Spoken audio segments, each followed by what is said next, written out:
धाराशिवमध्ये शिवसेनेतील अंतर्गत वाद पुन्हा एकदा समोर आलाय। शिवसेनेचे जिल्हा परिषद सदस्य अनंत लंगडे यांनी आमदार तानाजी सावंत यांचं नाव न घेता हल्लाबोल केला।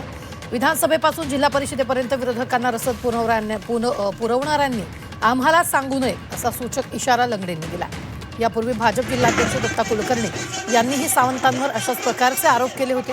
त्या आरोपानंतर सावंत समर्थकांनी आक्रमक भूमिका घेत बदनामी थांबवा अन्यथा आंदोलनाचा इशारा दिलेला होता।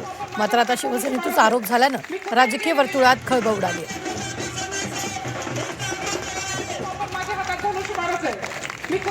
स्वतःची प्रसिद्धीसाठी जे काही पक्षाच्या विरोधी भूमिका घेत आहेत त्यांना एक सांगणं आहे की तुम्ही स्वतः मागच्या लोकसभा, विधानसभा आणि जिल्हा परिषदमध्ये, नगरपालिकेमध्ये कुणाचं काम केलं, उबाटा गटाची कशी हातमिळवणी केली आणि त्यांचा कसा प्रचार केला हे सगळ्याला माहितीच आहे।